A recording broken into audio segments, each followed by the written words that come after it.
오늘 말씀은 마가복음 11장 11절에서 23절까지 말씀입니다.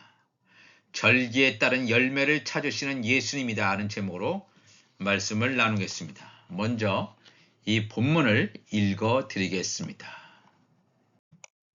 예수께서 예루살렘에 이르러 성전에 들어가사 모든 것을 둘러보시고 때가 이미 저물매 12 제자를 데리시고 베다니에 나가시니라.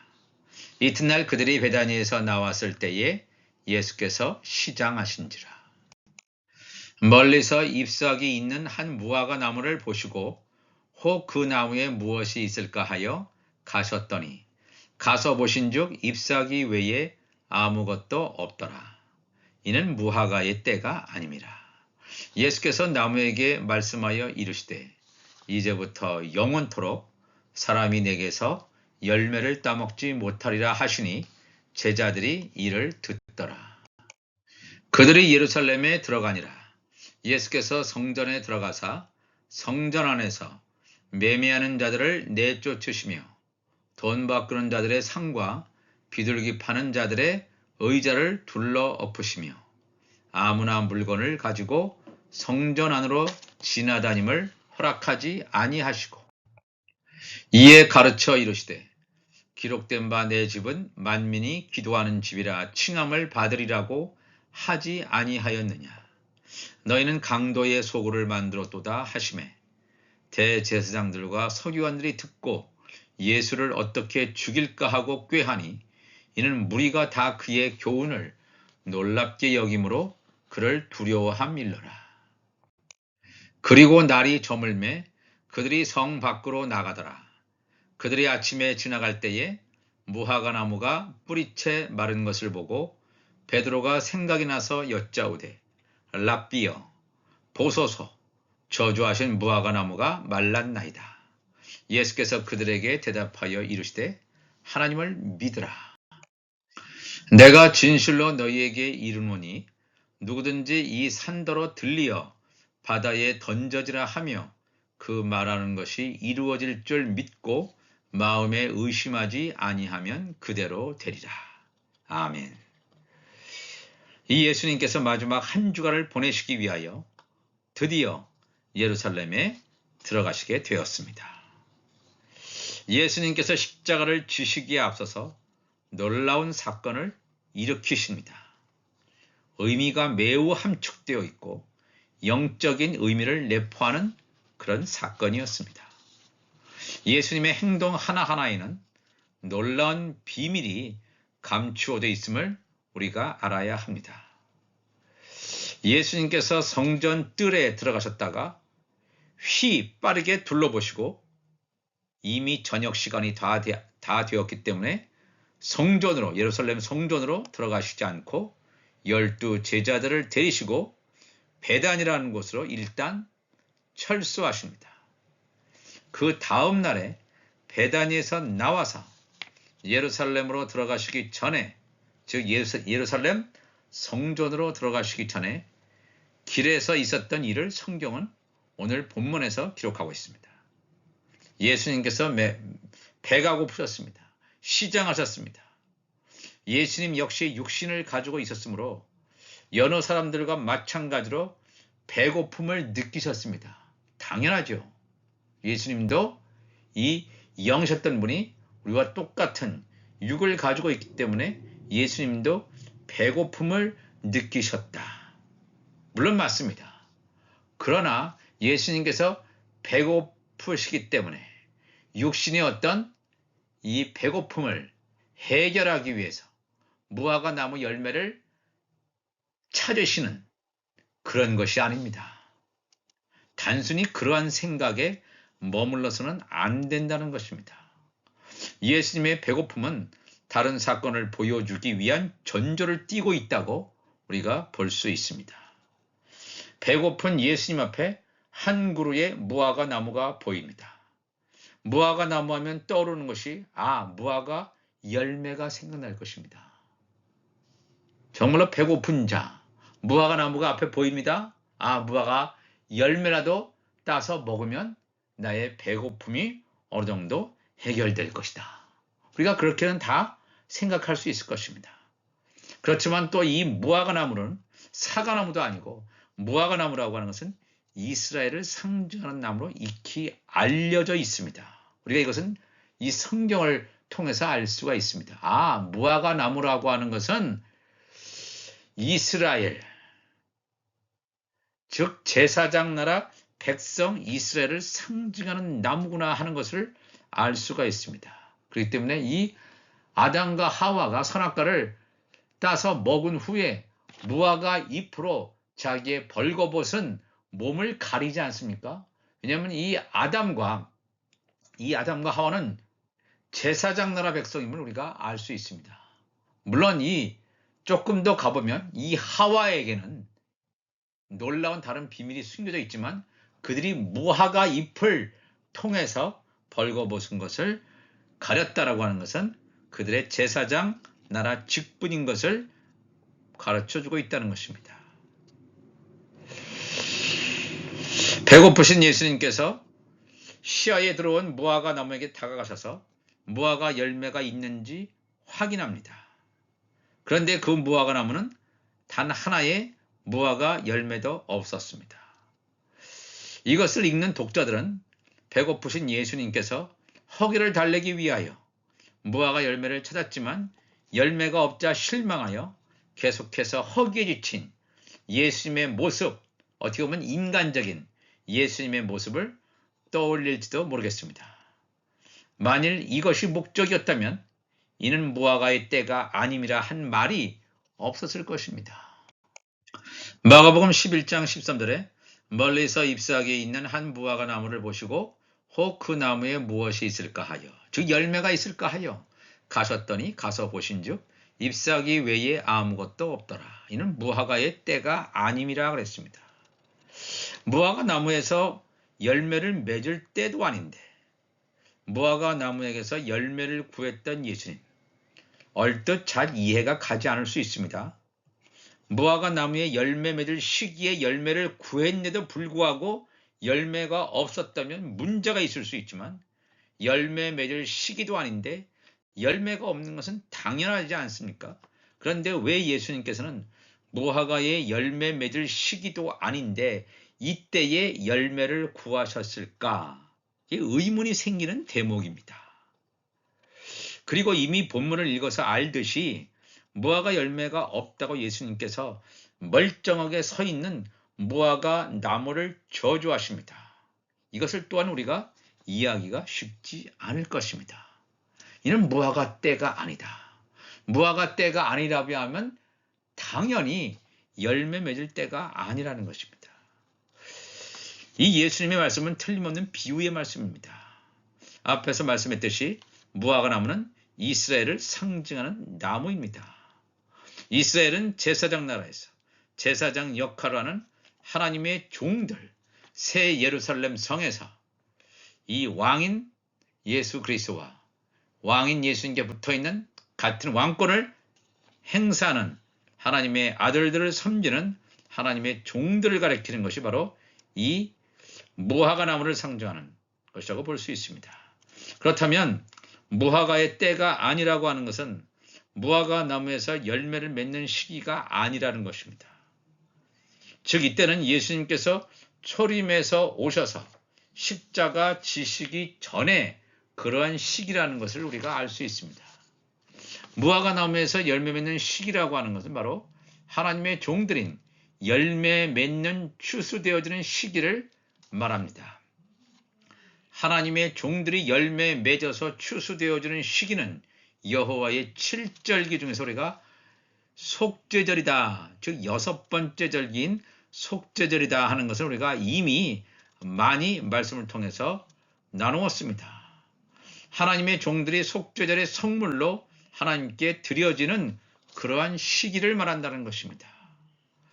그런데 마가복음 11장 14절에 예수께서 무화과 나무에게 말씀하여 이르시되 이제부터 영원토록 사람이 내게서 열매를 따먹지 못하리라 하시니 제자들이 이를 듣더라 그랬습니다.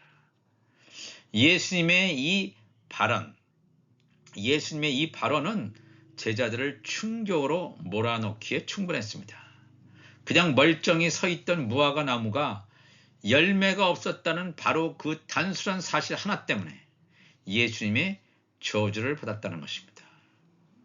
또한 이 예수님께서 무화과 나무에 내린 저주가 가져오는 이 파장은 한 시즌으로 끝나는 것이 아니라 영원토록 열매를 맺히지 못할 것이라는 영속적인 저주였기 때문이었습니다.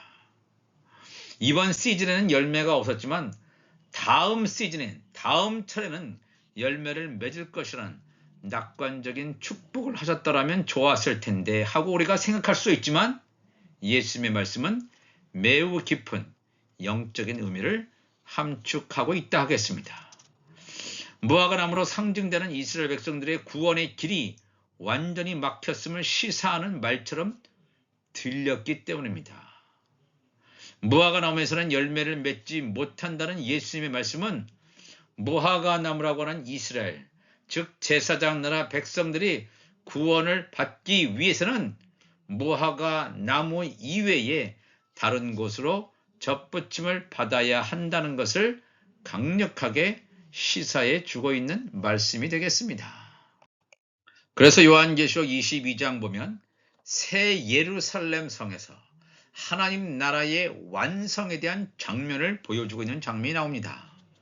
요한계시록 22장 1절 보면 또 그가 수정같이 맑은 생명수의 강을 내게 보이니 하나님과 및 어린 양의 보좌로부터 나와서 길 가운데로 흐르더라. 강 좌우에 생명나무가 있어 12가지 열매를 맺되 달마다 그 열매를 맺고 그 나무 잎사귀들은 만국을 치료하기 위하여 있더라 그랬습니다.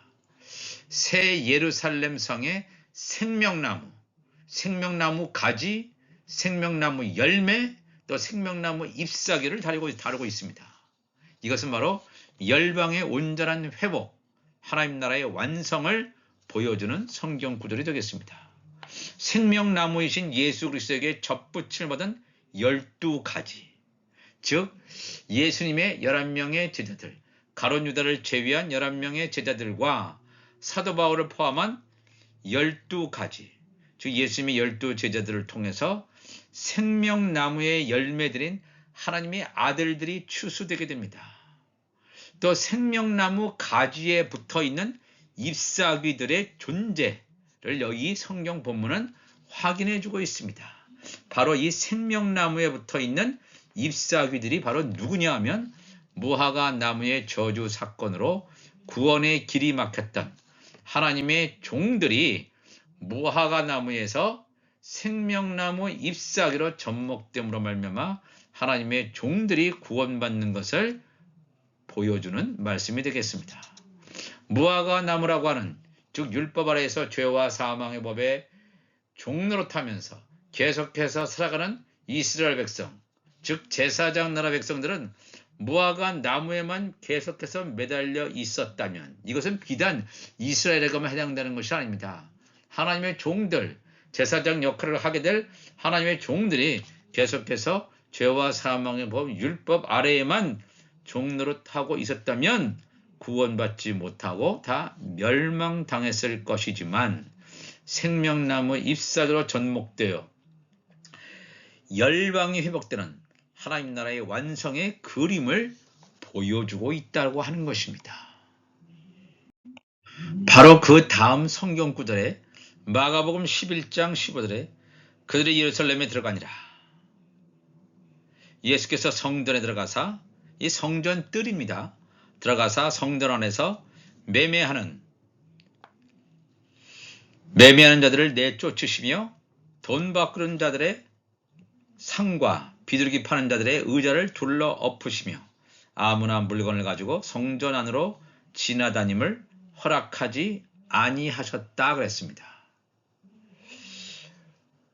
이 예수님의 무화과 나무 저주 사건에 뒤이어서 예수님께서는 예루살렘 성전에 들어가셔서 매매한 자들을 내쫓으시며 돈 바꾼 자들의 상과 비둘기 파는 자들의 의자를 둘러 엎으시는, 즉 이스라엘 종교 지도자들이 보기에 경악할 만한 사건을 일으키셨습니다. 왜 예수님께서 이렇게 예루살렘 성전 청결의 사건을 이렇게 일으키셨는가?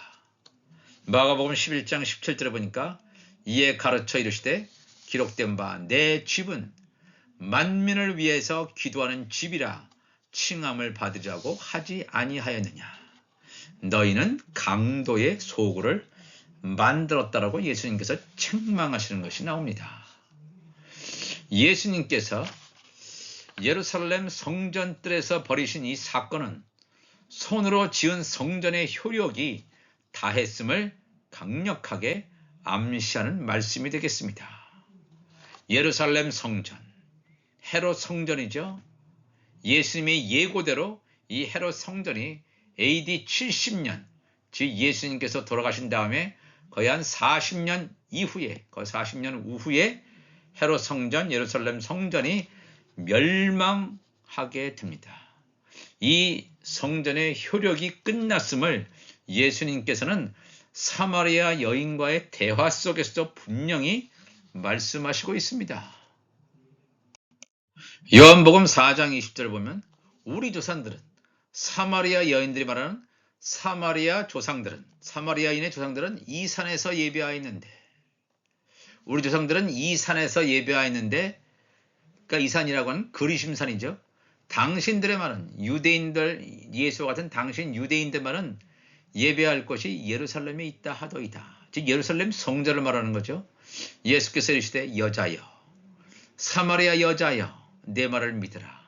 율법 아래에서 아직도 영적 정체성을 깨닫지 못하는 여자여 내 말을 믿으라. 이 산에서도 말고 예루살렘에서도 말고 너희들이 예배드린다고 하는 그리심산, 사마리아 사람들이 예배드린다고 하는 그리심산에 있는 성전에서도 예배하지 말고 유대인들이 예배드리는 예루살렘 성전에서도 말고 너희가 아버지께 예배할 때가 이르리라. 너희는 알지 못하는 것을 예배하고 우리는 아는 것을 예배하노니 이는 구원이 유대인에게서 남이라 그랬습니다. 이 사마리아 사람들은 유대인들이 경멸함으로 이방인보다 더 경멸하는 자로 여겼기 때문에 예루살렘 성전에서 하나님께 제사를 드릴 수 없습니다. 그들은 사마리아 사람들은 그리심산에 성전을 건축하여 따로 하나님께 제사를 드려왔는데 예수님의 말씀은 그리심산의 성전도 아니고 예루살렘 성전도 아닌 그런 사람의 손으로 만든 성전의 예배가 끝났음을 선포하고 있습니다. 이 예루살렘 성전은 성전산에 있습니다. 성전산, 다 산이죠. 이 땅에 속한 제단이라고 하는 것이 다 이 산, 높은 곳에 가야 신을 만날 수 있다라고 생각을 했습니다. 그래서 이 모세도 신의 산에서 하나님을 만나지 않습니까? 다른 많은 이방 종교도 이 산, 높은 곳에다가 뭔가 성전을 짓고 그들이 이방신을 섬기는 제단을 쌓았음을 우리가 이 역사를 통해서 보게 됩니다. 사람의 손으로 만든 성전의 효력이 끝났음을 말씀을 증거하고 있습니다. 예수님의 이런 행위를 목도하고 있던 종교 지도자들의 반응을 살펴보면 성전 무효용성이 가져올 파급 효과가 얼마나 큰지를 짐작하고도 남을 것입니다. 마가복음 11장 18절에 대제사장들과 서기관들이 듣고 예수를 어떻게 죽일까 하고 꾀하니 이는 무리가 다 그의 교훈을 놀랍게 여김으로 그를 두려워하 밀러라. 이 종교 지도자들이 예수를 죽이려고 했습니다. 왜? 그들이 손으로 섬기는 이 헤롯 성전에 대한 혹독한 비판이죠. 그러니까 도저히 그들은 참을 수 없습니다. 이 성전에 대한 비판을 일삼는 이 예수는 죽여야 되겠다고 그들은 생각한 것입니다. 예수님께서 무화과나무를 저주한 사건의 결과를 무화과나무가 뿌리채 말랐다고 성경은 기록합니다. 그리고 날이 저물매 그들이 성 밖으로 나가더라.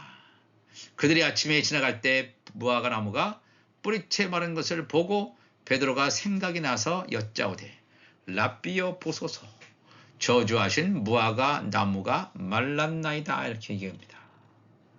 무화과 나무에 그대로 있었으는, 즉 제사장 나라 백성인 이스라엘이 무화과 나무에 계속해서 머물러 있다면, 즉 죄와 사망의 법인 율법에 계속하여 묶여 있다면 구원받을 수 없음을 증거하는 말씀입니다. 예수님께서 무화과 나무를 저주하신 사건, 뿌리채 마른 사건이라고 하는 것은 너희들이 무화과 나무 하에서 죄와 사망의 법에 묶여 있는 상태로는 구원받을 수 없다라고 하는 것입니다. 그러나 첫 언약인 율법을 주신 하나님께서 제사장 나라 백성들도 좌편 12보좌에 앉게 하는 하나님 나라의 완성에 반드시 필요한 존재들이므로 그들을 무화과 나무에서 옮겨서 생명나무 잎사귀로 접목시키는 것을 이미 요한계시록 22장을 통해서 살펴봤습니다. 예수님의 무화과나무 저주와 예루살렘 성전에 대한 혹독한 비판, 또 뿌리채 마른 무화과나무를 직접 보았던 제자들에게, 하나님의 즉 아들들 신분을 가진 자들에게 이렇게 예수님께서는 말씀하십니다. 마가복음 11장 22절에 예수께서 그들에게 대답하여 이르시되 하나님을 믿으라 그랬습니다. 예수님의 제자들은 하나님을 믿지 않습니까? 당연히 하나님을 믿지요. 그럼에도 불구하고 예수님께서 제자들에게, 예수님의 지체들에게, 하나님의 아들들에게 대답하여 이르시되 하나님을 믿으라. 예수님께서 전하신 하나님의 말씀을 믿으라고 하는 것입니다. 하나님의 말씀을 듣고 깨달으라는 것입니다. 성령 세례를 받고 하나님의 말씀을 전하는 하나님의 아들들에게 어떤 일이 일어나는지를 예수님께서 보여주시는 것입니다. 하나님을 믿으라, 하나님의 말씀을 믿으라, 하나님의 말씀을 믿고 깨달아라.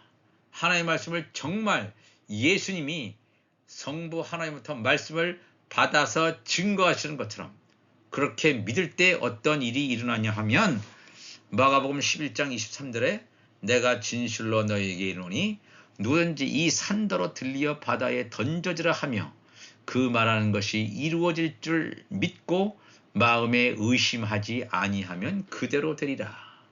이 마가복음 11장 23절의 말씀은 인간이 원하는 어떤 욕심을 이루라고 하는 그런 구절이 아닙니다. 믿음이 있으면 내가 원하는 인간적인 소욕, 욕심이 이루어지는구나. 절대로 그렇지 않습니다. 이 마가복음 11장 23절은 그런 얘기를 하는 것이 아닙니다. 우리가 어떤 높은 산, 어떤 언덕 같은 산을 들려서 바다에 던지라, 그런 얘기를 하는 것이 아닙니다. 그럼 믿음 있는 자가 다 산을 바다에 던지라 기도하면 이 산들이 다 진짜 바다에 던져지는 상황을 말하는 것입니까? 이 산이라고 하는 것은 우리가 지금까지 살펴봤습니다. 예루살렘 성전도 성전 산에 있습니다. 이 산이라고 하는 것은 땅에 속한 제단을 말합니다. 예루살렘 성전이 멸망당할 것을 예고하신 그런 것처럼 이 산더러 들려 바다에 던져지라 하는 이 말씀은 뭐냐면, 땅에 속한 제단, 이 사마리아인들이 섬기는 그리심산, 또 유대인들이 섬기는 성전산 위에 있는 예루살렘 성전이 다 효용이 없어질, 그래서 이 땅에 속한 제단들이 바다에 던져지는 것처럼 완전히 멸망당할 것임을, 회파될 것임을 분명히 말씀하는 것이 되겠습니다.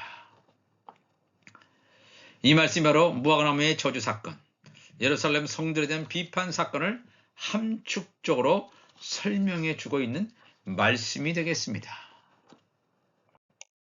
요한계시록 17장을 보면 또 7 대접을 가진 7 천사가 요한계시록의 7 인을 띠는 것, 7 나팔, 7 대접 심판이 나옵니다. 7 대접을 가진 7 천사 중 하나가 와서 내게 말하여 이르되 이리로 오라. 많은 물 위에 앉은 큰 음녀는 거짓 선지자죠. 큰 음녀가 받을 심판을 내게 보이리라. 땅의 임금들도 그와 더불어 음행하였고 땅에 사는 자들도 그 음행의 포도주에 취하였다 하고 그랬습니다. 이 거짓 선지자가 전하는 거짓 복음에 다 매혹되어서 세상의 권력자들, 또 수많은 땅에 있는 자들이 다 이 음행의 포도주, 거짓 복음에 완전히 미혹되어서 완전히 멸망당할 것임을 말하고 있습니다. 곧 성령으로 나를 데리고 광야로 가니라. 내가 보니 여자가 음녀죠. 음녀가 붉은 빛 짐승을 타는데 짐승의 몸에 하나님을 모독하는 이름들이 가득하고 7머리와 10뿔이 있다 그랬죠. 그래서 7머리라고 하는 것은 계속해서 나옵니다. 요한계시록 17장 7절 보면 천사가 이르되 왜 놀랍게 여기느냐. 내가 여자 음녀와 그가 탄 7머리와 10뿔 가진 짐승의 비밀을 내게 이르리라. 지혜 있는 뜻이 여기 있으니 7머리는 여자가 앉은 7산이다 그랬죠. 7산. 산을 뭐라고 그랬습니까? 바로 땅에 속한 제단이에요. 7산이라고 해서 7개의 제단이 아니라 열방에 있는 땅에 속한 제단이란 말입니다. 하늘에 속한 교회는 휴거되는 교회지만 이 땅에 남겨진 두 여자 가운데 남겨진 그런 존재들은 바로 뭐냐면 여자, 음녀가 앉은 7산, 열방에 흩어져 있는 열방의 땅에 속한 교회를 말합니다. 땅에 속한 교회들은 다 이제 귀신의 초소가 될 텐데 그 중에서 구원받을 자들이 또한 있음을 성경은 증거해 주고 있습니다.